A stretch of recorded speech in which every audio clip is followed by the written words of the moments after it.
warahmatullahi wabarakatuh. Perkenalkan, nama saya Naila Nur Oktavia dari kelas BKM 1 dengan NIM 14245562. Di sini saya akan menjelaskan tentang persalinan, nifas, dan laktasi. Oke, di sini saya akan menjelaskan tahap darah nifas. Yang pertama, lakdia rubra, berlangsung 1-3 hari, berwarna merah kehitaman, volume seperti haid berat, darah keluar bersamaan dengan sisa jaringan plasenta, lanugo, dan mekonium. Yang kedua ada lakia sanguilenta, berlangsung sekitar 3-7 hari, berwarna merah muda, volume mulai sedikit, darah keluar bercampur lendir. Yang ketiga ada lakia serona, berlangsung 7-14 hari, berwarna kuning kecoklatan, volume lebih sedikit, darah keluar, mengandung sisa hormon dan sel darah putih. Dan yang terakhir ada lakia alba, berlangsung 14 hari, berwarna putih bening, merupakan tahap pemulihan cairan mengandung selaput lendir serviks dan seraput jaringan yang mati. Oke, selanjutnya di sini ada nifas. Untuk hari pertama itu darah nifas berwarna merah terang dan banyak rahim mulai berkontraksi untuk mengeluarkan sisa-sisa jaringan. Hari kedua itu volume darah masih signifikan. Nyeri atau kram perut mungkin terasa akibat kontraksi rahim. Di hari ketiga darah mulai berkurang tetapi masih merah. Jika menyusui, kontraksi rahim mungkin terasa lebih kuat. Di hari keempat warna darah mulai berubah menjadi lebih gelap. Rasa sakit atau ketidaknyamanan mulai berkurang.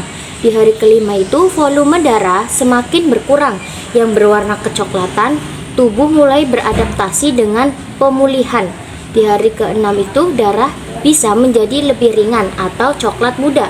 Jika melahirkan dengan jahitan, rasa sakit mulai berkurang. Di hari ketujuh itu warna darah cenderung menjadi lebih terang atau hampir tidak ada. Tubuh sudah merasa lebih kuat. Di hari ke-8 itu hidrasi dan nutrisi yang baik mendukung pemulihan. Aktivitas ringan dapat dilakukan. Dan di hari ke-9 itu volume darah sudah mulai sedikit. Tubuh sudah kembali normal. Oke, selanjutnya ada penipisan dan penebalan serviks. Pembukaan serviks secara bertahap yang diukur dalam sentimeter dari 0 sampai 10 cm. Yang A, serviks masih tertutup dan belum melebar. Yang B, serviks telah terbuka sepenuhnya dan melebar hingga 1 cm. Yang C, serviks lebih melebar hingga 5 cm. Yang D, serviks sepenuhnya melebar hingga 10 cm. Proses persalinan terjadi menjadi 4 tahap.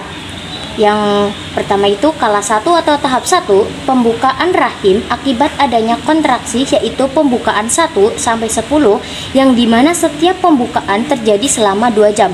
Kala 2 atau tahap 2, fase pengeluaran janin yang terjadi selama 1 jam.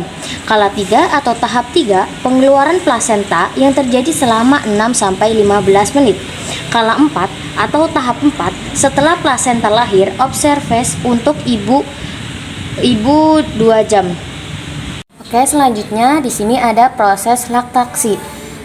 Saat bayi lapar, hisapan bayi merangsang saraf di payudara. Rangsangan saraf menuju ke hipotalamus. Hipotalamus mengirim sinyal ke pituitari posterior dan pituitari anterior.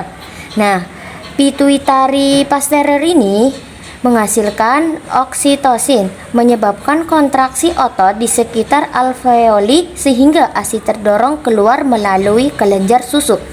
Dan yang kedua ada pituitari anterior.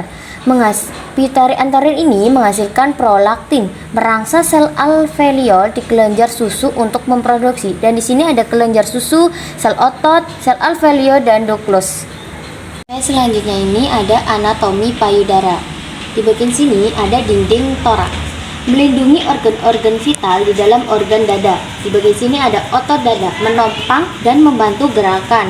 Selanjutnya di sini ada lobus, memproduksi ASI. Ini di sini ada puting susu, tempat keluarnya ASI.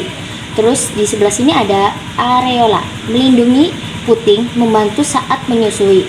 Di sini ada saluran susu, mengalirkan ASI ke puting. Selanjutnya di bagian sini ada jaringan adiposa, memberi bentuk dan bantalan. Dan yang terakhir di sini ada kulit. Kulit melindungi bagian dalam payudara.